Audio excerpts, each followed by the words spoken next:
Alhamdulillahirrabbilalamin. Allahumma sholli ala Sayyidina Muhammad wa ala ali Sayyidina Muhammad. Amma ba'du. Masya Allah hari ini ya luar biasa banget ya. Tadi kita sudah mendengarkan dibuka dengan lantutan ayat suci Al-Quran dalam surah Al-An'am ayat 88 yang dibawakan secara apik nih. Secara apik dengan guru kita Ustadz Syam. Ini Masya Allah. Bicara masalah tentang ibadah nih. Kalau kita beribadah ini merupakan bagian dari wujud syukur kita kepada Allah Subhanahu wa Ta'ala atas segala nikmat yang telah Allah berikan kepada kita selama ini. Nah tetapi ya berbicara tentang ibadah ini haruslah sesuai dengan ketentuan. Ketentuan apa? Ketentuan syariat, dengan ketentuan Al-Quran dan juga ketentuan dari baginda Nabi Rasulullah SAW. Nah jangan sampai salah yang akhirnya justru malah berbentuknya bukan pahala tapi dosa. Nah hari ini kita bahas tentang tema yang luar biasa. Temanya adalah masa sih ibadah malah bikin dosa? Nah ini dia. Ini bicara masalah keterkaitan ilmu. Nah iya, Ustadz Maulana mohon izin nih. Ya. Yang kita tahu selama ini semua yang kita kalau bilang ibadah ini pasti nambah pahala. Ya. Nah tapi kalau kita balik lagi kepada tema kita yang kita bahas hari ini bicara masalah ibadah yang malah bikin dosa.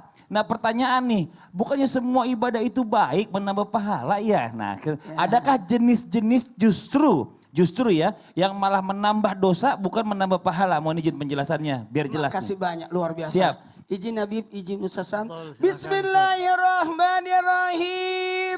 Assalamualaikum warahmatullahi wabarakatuh. Waalaikumsalam warahmatullahi wabarakatuh. Jamaah. Yeay. Oh jamaah. Yeay. Alhamdulillahirrabbilalamin. Allahumma salli ala Sayyidina Muhammad wa ala Sayyidina Muhammad. Kalau berbicara tentang ibadah yang tidak berpahala adalah ibadah yang bukan karena Allah. Makanya kalau beribadah itu harus karena Allah dan karena ini adalah ibadah maka harus ikuti tuntunan Rasulullah SAW atau ada rujukan ada namanya dalil nagli. Dalil nagli bersumber dari Al-Quran ataupun hadis. Jangan sampai kita mengada-ada. Inilah yang mungkin biasa dikatakan apa?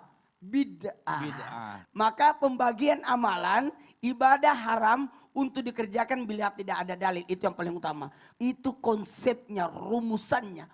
Makanya ada ibadah yang tidak dianggap pada yang lainnya. Contoh, dia berdiri. Pada waktu kita sholat berdiri. Tapi kalau berdiri, maaf dengan niat ibadah tapi di luar salat itu tidak boleh.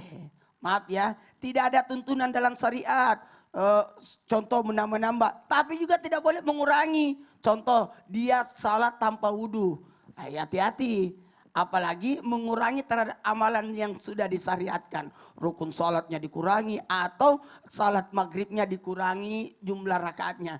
Jangan juga menambah. Tapi dalam hal untuk penyemangat, contoh supaya kita salat tepat waktu, makanya kita pakai jam tangan, pakai handphone, pakai alarm. Betul. Kita bertasbih, ada hitungannya. Betul. Saya pakai tasbih. Kita lanjut lagi nih ya, ini buat jamaah yang ada di rumah nih.